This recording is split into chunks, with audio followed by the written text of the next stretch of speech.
What is going on, guys? Chris here. Welcome to the first ever Smite 2 video that I'm allowed to make. And it's an important video. I get asked about this all the time on YouTube and when I'm live streaming. But what are my controller settings for Smite 2? So I'm going to go down and go through every single controller setting, why I use them, show you in-game.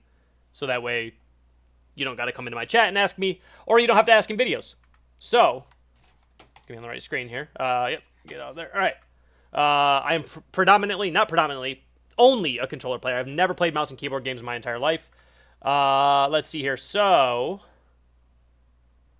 this is what you're going to have to do per character. I play everything on instant. Everything. This, in my opinion, is the best way to play. There are some that you can put on, like quick cast or whatnot. I play everything on Instacast. That way I don't have to take that extra millisecond to press something twice. I don't have to double click anything. I play with restricted camera pitch on. So that way, that means like I can't look way higher than my aimer can go. Controller sensitivity, I have it on 20/25. When you guys start the game, it will be on 7 and 7. So I have X on 20, Y on 25. Sometimes I move X up to 25, but I don't think I really need to in Smite. And I don't mess with any of the dead zones. Dead zones all stay the same. So I play on 20/25. What this... I don't remember. What this is going to do is some people, specifically on YouTube, think it's kind of slow. But, like, nobody is going to be able to run around you, right? No character, if they're up close to you, you're getting attacked by an assassin. No character is going to be able to run around faster than you can spin there. You see that? And then also at the same time, like, if you need to fire, right? You can switch between targets pretty quickly, even if it's full 180 behind you, right? So you can see how I can keep attacking a mirror, and then I can keep turning back and forth, and I don't really lose any time frame. Now, the whole point of sensitivity being high when somebody's close to you is they can't run around you without you being able to aim and make adjustments in case, you know, like say you were like Anubis ulting and you're trying to track somebody and they're trying to juke. Like, nobody's probably going to be able to juke faster than that. However, at a max range distance, right? So if you were on her ulting this buff and they were juking, you can be a little bit more steady when aiming at a far distance, right? But then also still aim fast up close. That's pretty much the difference in why you want sensitivity high, but not too high, because the farther they are in range, the farther they are out here, obviously the more minor changes you make is going to be affecting your ability to aim far away.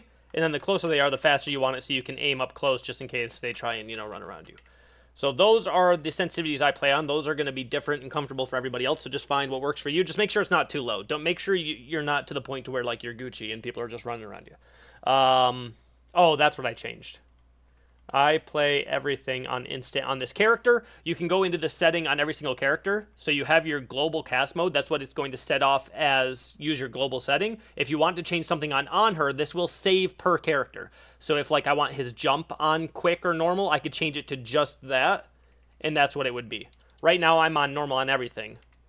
And the reason I can do that is mostly because some of the targeters here, which we'll go over here in a second, this ground targeter is going to show me where I'm casting something. So I don't want to have to press pillar or jump twice to get to show up. I just know it's going to cast where this marker is on the ground, right?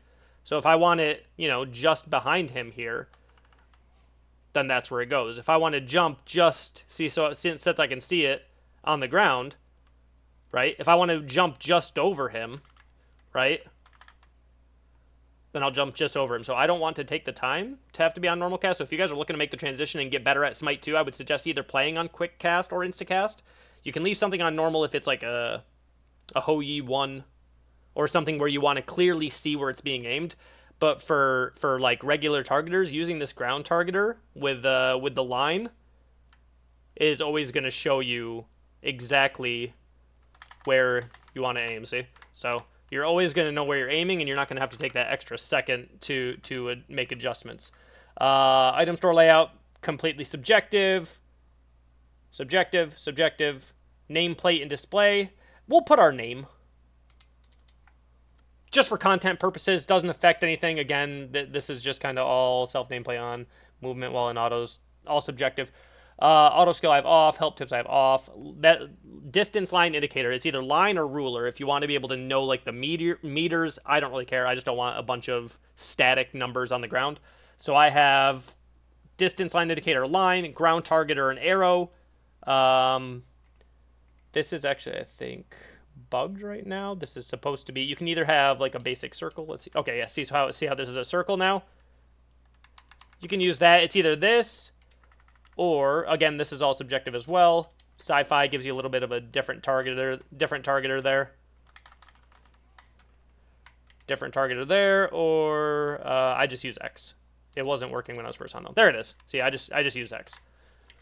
So controls, mine is on Savage. The reason that it's on Savage, it means that my 1, 2, 3, and 4, which you can see on the bottom, are left trigger, left bumper. And the reason I don't normally have this controller overlay on, but as you can see, when I'm playing, I do not need to like, in order to do like any combo, right?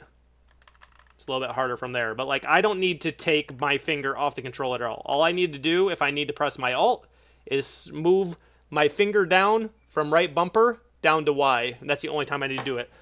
You do need to be a little bit more claw oriented if I'm looking to use actives while I'm doing interactions, or I can just use, since if I have them stunned or if I have them in an area where I don't need to use my right thumbstick, I can take it off to quickly press A as an example, but for all the normal combat, you should try to move to Savage. I know it's hard, but you should try to move to Savage if possible. That way you can do your entire set of combinations, your 1, 2, and 3, without ever having to take your thumb off the right thumbstick. So you should play on Savage. You can do Savage Plus, which means that your alt can be used by pressing both of your bumpers at the same time. I've never liked that because I think there's some times where I'm pressing a sequence of my 2 and 3 quickly and I don't want to accidentally cast my alt, and I don't mind having to just drop my finger down from right bumper down to Y in case I need to do it, right? B is always cancel, so Savage settings 20 to 25 gives you fast enough sensitivity to turn around. Some people actually still think this is pretty slow. It's good for me. I like it, and it's all about what I'm comfortable on. So going back and forth like this works for me.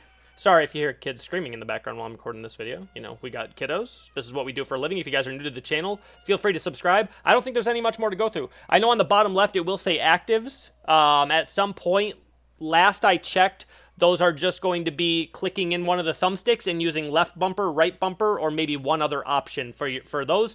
And still, again, if you're clicking in and pressing these, still you don't need to take your thumbs off the thumbsticks. That's pretty much the most important piece about Savage and about the sensitivity, is you're never going to need to take... Oh,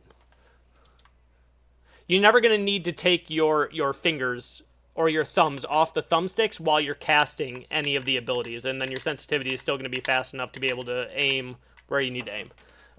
Just a quick video. If you guys are new to the channel, feel free to subscribe. Future videos are going to have detailed breakdowns of mechanics in Smite 2 to look out for. Probably educational videos on like how to specifically use a god correctly. If there's going to be a bunch of new people coming into Smite 2, we're going to have a bunch of educational videos on here's how to play this character, here's how honor's meant to be played, here's the combination of abilities that are probably going to serve you best in most situations, etc., etc. But I get asked this question all the time about what my settings are on controller. If you guys don't know me, we do compete on controller. We're GM in Duel, we're GM in Joust, we're GM in Conquest. So we play against the pros all day on our controller versus obviously mouse and keyboard lobbies because they are merged. So we play against pros on a daily basis.